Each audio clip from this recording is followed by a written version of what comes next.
은혜와 은총이 많으신 아버지 하나님, 그동안 저희가 주님의 변찮는 사랑을 듬뿍 잊고 살아와서 이렇게 아버지 앞에 왔습니다. 주일 저녁 거룩한 성전, 사랑하는 명성교회에 나와 하나님 아버지를 뵙고 아버지 앞에 예배로 나가게 하시니 정말 감사합니다. 온 세상이 보이지 않는 바이러스 코로나19로 고통 가운데 어둠이 들여져 있지만 이 나라 대한민국을 사랑하시는 주님의 손길을 펼쳐주셔서 치유와 회복의 은혜를 주셔서 정말로 감사합니다. 생명의 새로운 공기를 마시게 하시고 경제를 다시 회복시키는 희망의 빛을 저희 나라에 주셔서 아버지의 은총을 더욱더 잊고 그곳에 너무나도 감사를 드립니다. 긴 시간 동안 저희가 하나님을 만나고 모여 예배드리기를 소망하였으나 그러지 못하는 마음이 얼마나 안타깝고 두려운지 모릅니다. 하나님 앞에 드리지 못하는 시간들이 혹여나 사탄이 틈타는 시간이 아니었나 걱정도 됩니다. 하나님, 저희들의 마음을 더욱더 굳건하게 하시어서 이 위기를 세상을 사랑하는 러브 피플의 마음으로 잘 감당하게 하여 주시고 우리들의 마음의 믿음에 러브갓의 믿음을 더욱더 굳건히 하는 은혜를 주셔서 우리가 주님 앞에서 멀리하게 마시고 주의 성령을 우리에게 거둬가지 마시기를 간절히 소망합니다. 청결한 마음과 정직한 영을 더욱더 우리에게 새롭게 하여 주시고 구원의 기쁨을 더욱더 우리들의 마음에 회복시켜 주시어서 주님을 온전히 믿고 살아가는 변찮는 마음을 우리들에게 한없이 베풀어 주시기를 원합니다. 우마 비전센터를 세우시는 주님의 계획과 거룩하신 그 뜻을 잘 분별하여 저희 모두가 각자의 자리에서 잘 쓰임받게 하여 주시고 주님의 영광만을 드러내는 귀한 은혜의 자리가 되게 도와주시옵소서. 존귀하신 아버지 하나님, 거룩한 주일 주님 앞에 경배하며 예배드리는 예배 위에 성령께서 함께하여 주시고 말씀을 전하시는 목사님 위에 더욱더 은혜와 강건함을 주시어서 저희가 말씀의 은혜를 받게 하여 주시며 주님을 꼭 뵙고 갈 수 있는 자비의 은총을 더하여 주시옵소서. 우리의 마음을 다하여 이 모든 기도가 주님 앞에 드려지기를 원하는 마음으로 주 예수의 이름 거룩하신 아버지 하나님 예수님의 이름으로 기도드리며 이제 주님께서 가르쳐 주신 기도를 드립니다. 하늘에 계신 우리 아버지여, 이름이 거룩히 여김을 받으시오며 나라가 임하시오며 뜻이 하늘에서 이루어진 것 같이 땅에서도 이루어지이다.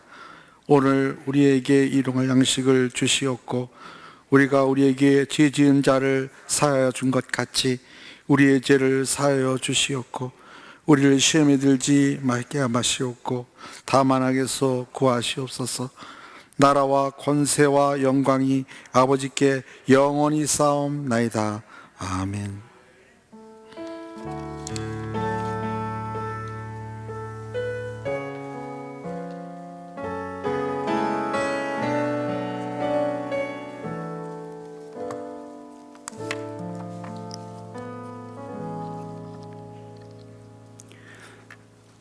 오늘 우리에게 주시는 하나님의 말씀은 신약성경 로마서 1장 16절부터 17절까지 말씀을 같이 보시겠습니다.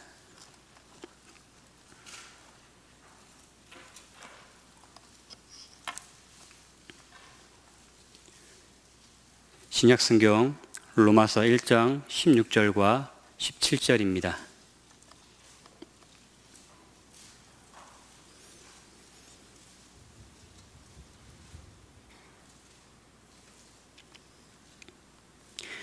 이는 살아계신 하나님의 말씀입니다. 함께 봉독하시겠습니다.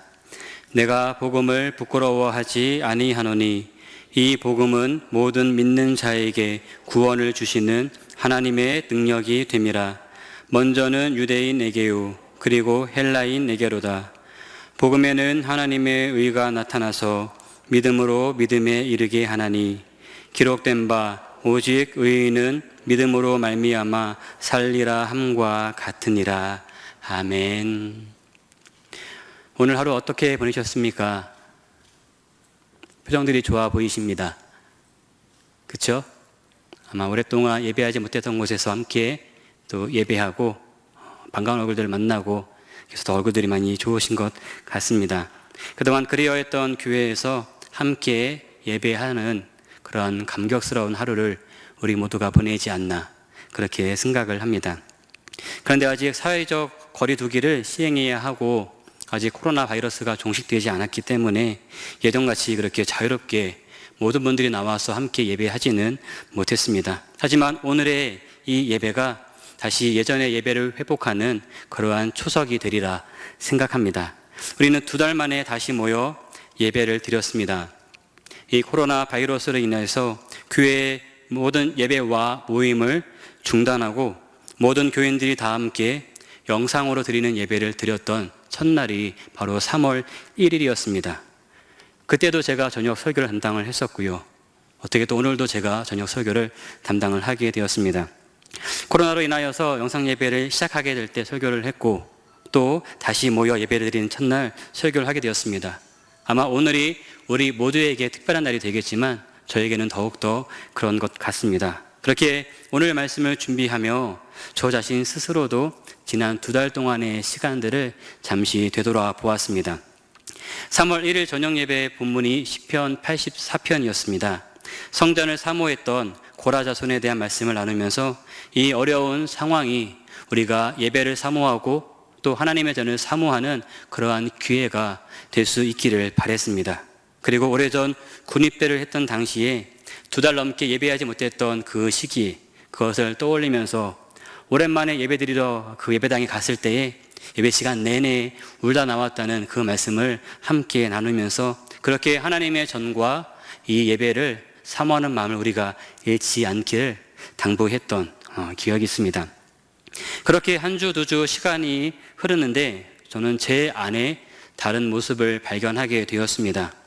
이전처럼 예배하지 못하고 또 성도들도 만나지 못하는 상황에서 여러 가지 마음 답답하고 힘들었던 그러한 시기들을 보내고 있었는데 제 마음 한편에는 그러한 삶에 어느새 적응하고 있는 그러한 모습을 보게 된 것이었습니다. 평소와 같이 예배를 준비하고 또 사역을 담당하면서 그 상황이 불편하고 답답한 것은 여전하였지만 여전히 같은 패턴으로 예배를 준비하고 있는 그 모습을 보게 되었습니다. 물론 달라진 환경에서 예배를 준비하는 일은 당연한 것입니다. 그리고 그렇게 해야 되는 것이고 최선을 다해서 잘 준비해야 할 것입니다. 하지만 제가 말씀드리는 이 적응은 새로운 환경에 잘 적응한다는 그러한 의미가 아니라 어쩔 수 없는 상황에 그냥 젖어 들어가는 그러한 적응하는 제 모습을 보면서 답답한 시간들을 보냈습니다. 그러다가 드는 생각이 이러한 삶이 만약 길어지게 된다면 예배하지 못하고 내 신앙을 온전히 세우지 못하게 된다면 정말 믿음이 약해지는 사람들이 생길 수 있겠구나라는 생각을 하게 되었습니다. 사람은 한번 편해지기 시작하면 그것을 다시 회복하기가 매우 어렵기 때문에 그렇습니다. 그래서 오늘 함께 묵상한 말씀이 바로 로마서 1장 16절과 17절의 말씀입니다. 우리는 믿음으로 살아가야 하는데 그렇게 하기 위해서는 우리에게 주신 이 복음을 다시 한번 되새겨야 할 필요가 있기 때문입니다. 우리가 받은 이 복음은 모든 믿는 자에게 구원을 주시는 하나님의 능력입니다. 복음에는 하나님의 의가 나타나서 믿음에서 믿음에 또 이르게 합니다. 오직 의인은 믿음으로 말미암아 살아야 합니다. 바로 이것을 우리의 마음속에 다시 한번 새겨야 할 것입니다. 사실 이 믿음만 내 안에 잘 자리 잡고 있다면, 내가 복음을 부끄러워하지 않는다면 우리의 삶은 신앙이 약해지지 않고 그 믿음을 지키면서 살 수 있을 것입니다. 어떠한 환경 속에서도 혹시 예배를 할 수 없는 그런 상황에 처한다 하더라도 그 사람은 그 믿음으로 말미암아 살아가기 때문입니다. 오늘 이 예배를 통해 우리의 믿음을 다시 한번 돌아보기를 원합니다. 나는 지난 2달을 보내며 어떠한 삶을 살아왔는가? 나는 믿음 안에서 잘 살아왔는가? 이 고라자순처럼 하나님의 전을 사모하고 또 예배를 사모하는 그 마음을 나는 잃지 않고 살아왔는가? 다시 한 번 더 생각해 볼 수 있기를 바랍니다. 바울의 이 말씀과 고백을 통하여서 이 저녁에 다시 한번 믿음으로 살아가겠다 다짐할 수 있는 그러한 예배가 될 수 있기를 바랍니다. 우리가 함께 로마서의 말씀을 보았습니다. 이 로마서는 바울이 3차 전도 여행 중에 앞으로 이제 로마에 가서 복음을 전할 것을 준비하면서 생각하면서 기록한 책입니다. 구원의 진리를 잘 알지 못하는 로마 교인들을 위해서 이 로마서를 기록했습니다. 구원에 대해서 말을 한다면 오늘 함께 읽은 이 본문, 이 16절과 17절이 로마서 1장의 핵심일 것입니다. 더 나아가 말한다면 로마서 전체의 핵심이 바로 이 1장 16절과 17절 말씀입니다. 우리 16절과 17절 말씀을 다시 한번 읽을 텐데요. 천천히 같이 한번 다시 읽어보겠습니다. 내가 복음을 부끄러워하지 아니하노니 이 복음은 모든 믿는 자에게 구원을 주시는 하나님의 능력이 됨이라. 먼저는 유대인에게요 그리고 헬라인에게로다. 복음에는 하나님의 의가 나타나서 믿음으로 믿음에 이르게 하나니 기록된 바 오직 의인은 믿음으로 말미암아 살리라 함과 같으니라. 아멘. 여러분은 이 16절과 17절 이 두 구절을 읽었을 때 각각 이 16절과 17절에서 어떤 단어가 눈에 들어오시나요? 16절에서 한 단어, 그리고 또 17절에서 한 단어, 어떤 단어가 눈에 가장 먼저 아니면 가장 깊이 들어오시나요? 가벼운 질문입니다. 퀴즈도 아니고요, 시험도 아니고 이렇게 심각하게 찾아보실 필요는 없으십니다. 아마 사람마다 각각 다 다를 것입니다. 같은 구절을 봤음에도 불구하고 내 눈에는 다른 구절이, 다른 단어가 들어오는 것이 어쩌면 당연한 것입니다. 예전에 큐티 모임을 할 때 말씀을 한 장 읽고 그 중에 기억에 남는 한 말씀, 한 구절을 선택해서 나누는 그러한 시간이 있었습니다. 저는 이미 여러 번 읽었던 말씀이라 그 중에 저는 제가 좋아하는 한 구절이 그 안에 있었습니다. 그래서 고민하지 않고 다른 구절을 더 찾아보지 않고 저는 그 구절만 보고 그 구절만 묵상했습니다. 그리고 제 안에 드는 생각은 아마 다른 사람들도 나와 같은 생각으로 이 말씀을 선택했을 것이다. 저는 그렇게 생각을 했습니다. 그리고 다른 사람들이 어떠한 내용들을 나누는지를 저와 같은 이 말씀으로 어떠한 내용을 나누는지를 들어보았습니다. 그런데 10명이 넘는 그룹원들 가운데에 단 한 사람도 저와 같은 이 말씀을 선택한 사람이 단 한 사람도 없었습니다. 오히려 제가 보지 않은, 제가 생각하지 못한 다른 구절들을 통하여서 오히려 그 은혜를 나눠주는 것을 볼 수가 있었습니다. 내가 선택한 것이 다 옳거나 다 맞는 것이 아니라는 것을 다시 한 번 더 생각해 주었던 일이었습니다. 아마 이 16절과 17절도 마찬가지라 생각합니다. 저는 이미 제가 결정해 놓은 단어와 말씀이 있습니다. 하지만 여러분들이 생각하는 그 단어와 다를 수도 있습니다. 저는 16절에서는 복음이라는 단어를 보았고요. 그리고 17절에서는 믿음이라는 단어를 보았습니다. 바울은 우리가 복음을 통해 받은 이 구원의 사실을 가지고 믿음으로 살아가야 할 것을 이 말씀에서 강조하며 우리에게 이야기하고 있다. 저는 그렇게 이 말씀을 묵상을 했습니다. 그리고 이것은 바울이 먼저 경험한 일이었습니다. 바울이 어떤 사람이었는가 우리는 이미 잘 알고 있습니다. 사도행전 8장과 9절에는 이 바울의 악행에 대해서 우리에게 잘 설명을 해주고 있습니다. 바울이 어떠한 사람이었는가?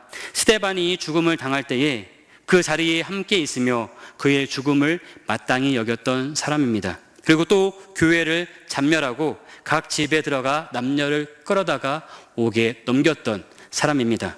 9장에서는 다메섹에 있는 여러 회당에 가져갈 공문을 제사장에게 청하였는데 그 이유는 하나님의 도를 따르는 사람들을 남녀를 막론하고 다 잡아들이기 위하여서 이 일들을 했던 것입니다. 하지만 아이러니하게도 그렇게 다메섹으로 가는 길에 이 바울은 예수님을 만나게 됩니다. 바울은 이미 이 복음을 알고 있었던 사람이었습니다. 이미 이 복음을 들었고 이 복음에 대해서 알고 있었던 사람입니다. 그 자신이 예수님을 직접 받아들이지는 않았겠지만 이미 복음에 대해서 잘 알고 있었다는 것입니다. 하지만 그동안 머리로만 알고 있던 이 복음이 예수님을 만나면서 그것이 사실이라는 것을 깨닫게 되었습니다. 이제 자신도 구원을 받았다는 것을 확신하게 되었습니다. 이것이 바울이 그의 삶을 바쳐서 복음을 전하는 전도자로 살게 했습니다. 본문 16절에 이렇게 말합니다. 내가 복음을 부끄러워하지 않는다. 바울은 이렇게 고백을 했습니다. 내가 복음을 부끄러워하지 않는다. 부끄러워하지 않는다는 것은 다른 말로 한다면 자신이 있다는 의미입니다. 이 복음에 대해서 나는 자신이 있고 그리고 확신이 있다는 의미입니다. 전문가는 자신의 분야에 대해서 자신이 있습니다. 원조 맛집은 자신의 음식에 대한 자부심이 있습니다. 자신의 실력에 대해 의심하거나 부끄러워하지 않습니다. 그만큼 자신감이 있다는 의미입니다. 바울이 지금 그러한 상황 속에 있습니다. 전에는 복음을 부끄러워하는 것이 아니라 복음을 반대하는 그 예수님을 반대하는 사람이었습니다. 하지만 지금은 180도 바뀌어서 그 복음을 부끄러워하지 않고 오히려 그 복음에 자신감을 가진 그러한 사람이 되었습니다. 그렇게 될 수 있었던 이유에 대해서 이어서 이렇게 이야기를 합니다. 복음은 모든 믿는 자에게 구원을 주시는 하나님의 능력이 되기 때문이다. 복음은 모든 믿는 자에게 구원을 주시는 하나님의 능력이 되기 때문이다. 나의 능력이 아닙니다. 복음은 그 복음을 믿는 모든 자들에게 구원을 주시는 하나님의 능력이 역사하는 것입니다. 이것이 지금 바울이 자신 있게 복음을 전할 수 있는 그러한 이유가 되고 있습니다. 나의 힘과 나의 능력이 아닌 복음을 통해 능력을 주시는 하나님의 능력으로 그 복음을 전하고 있는 것입니다. 계속해서 17절에서는 복음에는 하나님의 의가 나타나서 믿음으로 믿음에 이르게 한다 이렇게 말씀하고 있습니다. 믿음으로 믿음에 이르게 한다 말씀했습니다. 여기에서 믿음을 이 한 구절에서 믿음을 2번 언급했습니다. 첫 번째 말한 믿음은 예수님의 믿음입니다. 그리고 이어서 말한 두 번째의 이 믿음은 우리 자신의 믿음입니다. 첫 번째는 예수님의 믿음, 두 번째는 우리 자신의, 나 자신의 믿음을 말하고 있습니다. 예수님을 믿는 것을 통하여서 우리는 믿음에 이를 수 있다는 의미입니다. 이 예수님을 믿는 믿음은 우리에게 구원을 주신 그 복음을 믿는 것입니다. 그렇게 이 땅 가운데 의로운 삶을 사는 의인은 하박국 2장 4절에서 인용한 것과 같이 믿음으로 말미암아 살리라 말하고 있습니다. 의인은 믿음으로 말미암아 살아야 합니다. 하박국 2장 4절에서 이렇게 기록하고 있습니다. 제가 읽어드리겠습니다. 보라, 그의 마음은 교만하며 그 속에서 정직하지 못하나 의인은 그의 믿음으로 말미암아 살리라. 한 번 더 읽어드리겠습니다. 보라, 그의 마음은 교만하며 그 속에서 정직하지 못하나 의인은 그의 믿음으로 말미암아 살리라. 아멘. 이 하박국의 배경을 간단하게 살펴본다면 하박국은 유다가 바벨론에게 압제를 받았던 시기에 활동했던 선지자입니다. 하박국은 그의 백성들이 바벨론에게 이 고통을 당하고 있는 것을 방관하고 있는 하나님에게 질문을 던지는 내용으로 이 말씀을 시작을 하고 있습니다. 1장에는 그 하박국의 마음과 심정, 하나님께 던지는 질문이 하박국 1장에 기록이 되어 있습니다. 그 질문을 받고 대답하시는 것이 바로 하박국 2장의 내용입니다. 이 하박국에 대한 질문에 주님께서 이렇게 말씀하셨습니다. 묵시는 정한 때가 있고 그 종말이 속히 이를 것이고 결코 거짓되지 않는다. 비록 더딜지라도 기다리라. 지체되지 않고 반드시 응하리라. 이렇게 말씀하셨습니다. 그리고 의인은 그의 믿음으로 말미암아 살리라 말씀하셨습니다. 이 하박국 2장 4절에서 말하는 이 의는 다른 말로 신실함을 의미하기도 합니다. 하지만 여기서 말하는 신실함은 나의 믿음, 우리의 자신의 신실함을 말하는 것은 아닙니다. 만약 자신의 신실함에 입어서 살아간다면 그것은 자신을 신뢰하는 것이 되고 그것은 성경의 가르침과 반대가 되는 것입니다. 그래서 하박국 2장 4절에서 말하는 이 신실함은 하나님의 신실함을 가리킵니다. 이것은 앞서 3절에서 주님께서 하박국에게 대답해 주신 문맥을 통해서 알 수가 있습니다. 제가 다시 한번 말씀드리겠습니다. 묵시는 정한 때가 있고 종말이 속히 이르겠고 결코 거짓되지 않는다. 비록 더딜지라도 기다리라. 지체되지 않고 반드시 응할 것이다. 말씀하셨기 때문입니다. 사회사본에서 발견된 주석도 이 내용을 그렇게 설명을 하고 있습니다. 즉 의인은 하나님의 신실함으로 살아야 하는 것입니다. 이것은 히브리서 10장 37절과 38절의 이 문맥으로 한층 더 뒷받침이 되는데 이런 말씀이 기록되어 있습니다. 잠시 잠깐 후면 오실 이가 오시리니 지체하지 아니하시리라. 나의 의인은 믿음으로 말미암아 살리라. 이렇게 기록을 하고 있습니다. 잠시 후면 오실 이가 오신다 하셨습니다. 하나님은 변함없이 신실하신 분이십니다. 약속하신 것은 반드시 지키시는 분이십니다. 그렇기 때문에 성도는 하나님의 신실하심을 아는 것을 힘입어 살아야 합니다. 다시 말하면 우리의 믿음은 바로 하나님의 신실하심에 있는 것입니다. 당장의 앞길이 보이지 않고 지금의 상황이 끝나지 않을 것 같은 그러한 때가 우리를 찾아올 수 있습니다. 바로 지금과 같은 시기가 그러한 때가 아닌가 싶습니다. 이 코로나 바이러스가 끝난 것 같지만 또 끝나지 않고 다시 또 언제든지 되살아날 수 있기 때문에 그렇습니다. 3월이 첫날 예배 드릴 때에도 이것이 언제 끝날까 우리는 그 앞길을 알지 못하기 시작을 했습니다. 우리는 이러한 어려움을 당하게 될 때에, 이러한 어려움을 만나게 될 때에 우리는 한 발 더 앞으로 나아가는 것을 우리는 두려워하고 우리는 겁을 내게 됩니다. 하지만 그런 때에 우리가 이 땅에서 어떻게 살아야 하는지 사도 바울은 하박국의 말씀을 통하여서 우리에게 권면해주고 있는 것입니다. 하나님의 신실하심을 힘입어 이 땅에서 의로운 삶을 살아라 말씀하고 있습니다.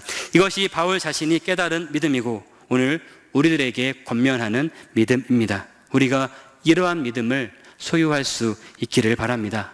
성경에는 우리보다 앞서 믿음의 길을 걸어가신 선조들이 있습니다.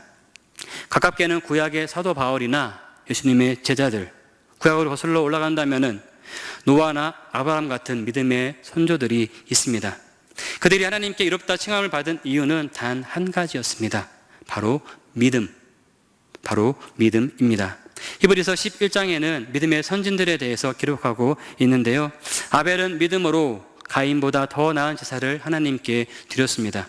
믿음으로 에녹은 죽음을 보지 않고 하늘로 올려졌습니다.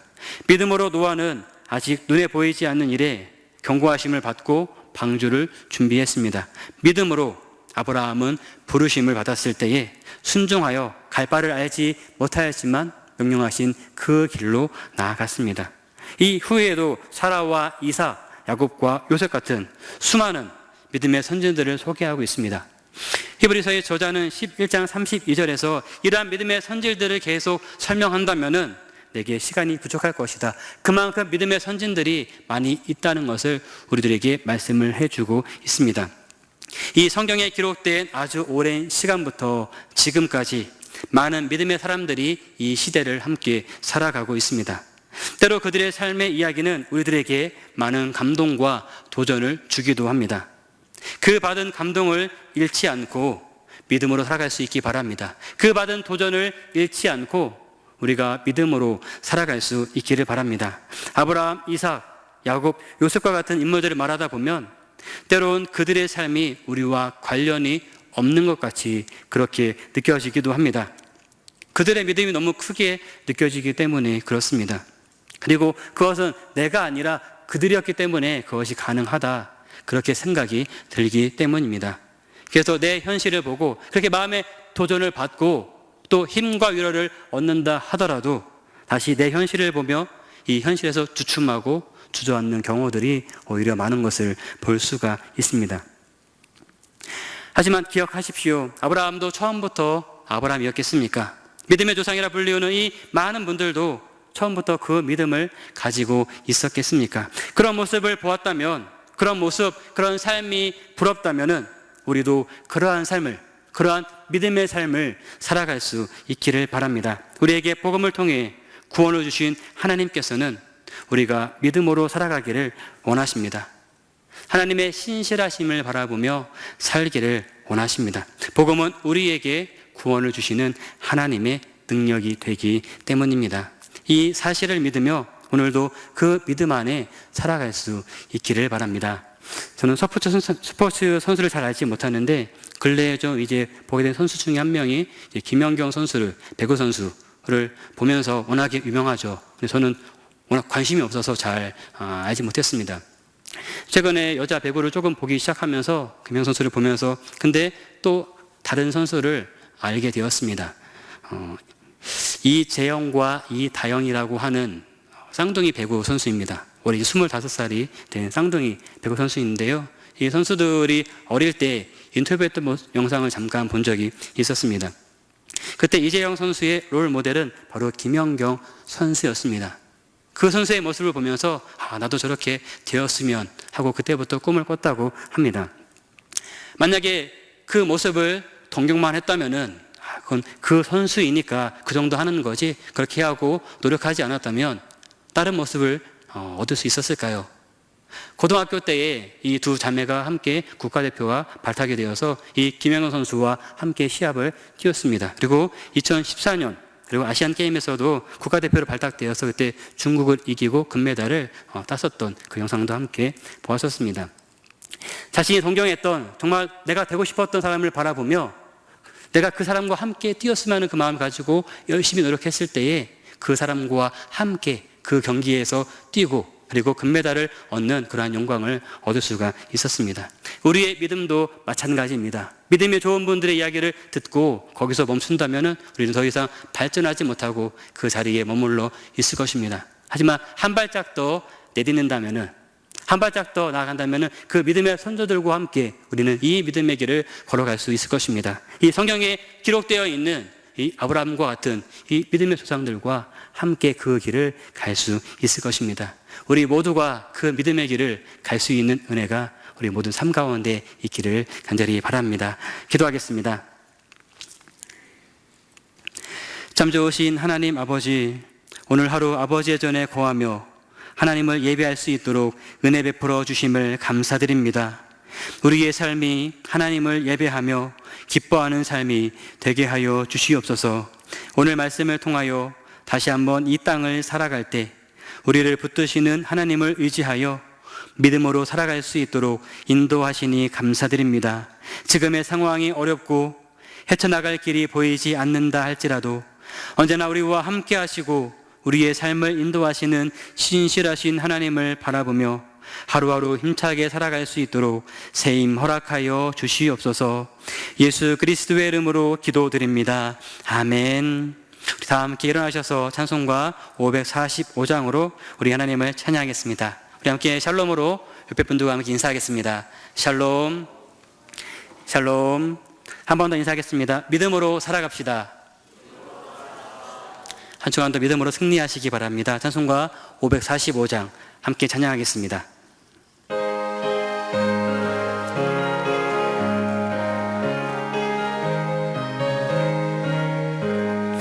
이 눈에 아무 증거 아니 배어도 믿음만을 가지고서 늘 걸으며 이 귀에 아무 소리 아니 들려도 하나님의 약속 위에 서리라.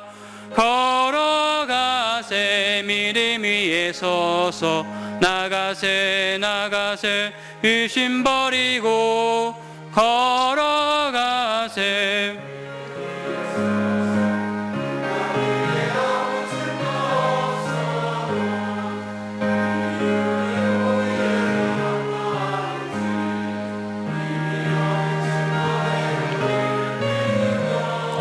이 맘에 의심 없이 살아갈 때에 우리 소원 주 안에서 이루리.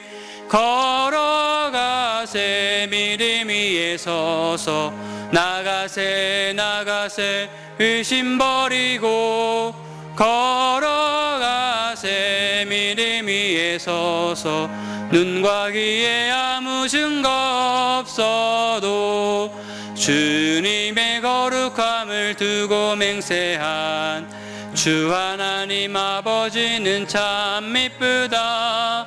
그 귀한 모든 약속 믿는 자에게 능치 못할 무슨 일이 있을까. 걸어가세 믿음 위에 서서 나가세 나가세 의심 버리고 걸어가세 믿음 위에 서서 눈과 귀에 아무 증거 없어도. 오늘도 아버지 앞에 예배할 수 있음에 감사드립니다. 우리 예배를 다시 회복할 수 있도록 우리 모든 성도들의 건강과 안전을 지켜주시고 오늘 하루 교회에서 예배하고 삶의 자리로 돌아간 모든 발걸음들이 복되게 하시며 가정에서 함께 영상으로 예배드린 가정들을 축복하여 주시옵소서. 믿음으로 하루하루 살아가는 은혜를 우리 모두에게 허락하여 주시옵소서. 이 시간 하나님 앞에 예배드리며 준비한 예물을 마음을 다해 올려드립니다. 감사하는 마음으로 드리는 예물을 기뻐 받으시고 드리는 손길이 복되게 하여 주시옵소서. 이 예물이 쓰이는 곳마다 주의 복음이 흘러가는 은혜를 더하여 주시옵소서. 예수 그리스도의 이름으로 기도드리오며 이제는 우리 구주 예수 그리스도의 은혜와 하나님 아버지의 크신 사랑하심과 성령님의 교통하심이 믿음으로 살아가기를 다짐하는 명선의 모든 가족들과 힘든 시대를 살아가는 성도들의 가정과 사업장들, 주님의 몸 되신 교회 위에 영원토록 함께 하시기를 간절히 축원하옵나이다. 아멘.